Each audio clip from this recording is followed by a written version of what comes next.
जंगल में एक लालची रीछ भूख से तड़प रहा था और उसके बच्चे कई दिनों से भूखे थे। एक दरख्त पर बैठे दो जादुई परिंदे ये सब देख रहे थे।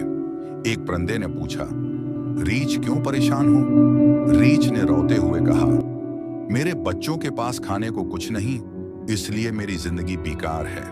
ये सुनकर एक परिंदे ने अपना एक पर तोड़ा जो फौरन सोने का बन गया। परिंदे ने कहा, ये ले जाओ, उसे बेचो और अपने बच्चों को बचाओ, जब जरूरत हो फिर आ जाना। रीछ खुश हो गया। वो हर बार आता और एक सोने का पर ले जाता। एक दिन रीछ के दिल में लालच आ गया। वो बोला, अगर मैं एक परिंदे को मार दूं तो सारे पर मेरे हो जाएंगे। अगले दिन रीछ ने परिंदे पर हमला कर दिया। परिंदा गर पड़ा, रीछ ने पर नोचे, मगर वो सोना नहीं बने। तब दूसरा परिंदा चीखा, लालच ने तुम्हें अंधा कर दिया, जो शुक्र नहीं करता वो सब कुछ खो देता है।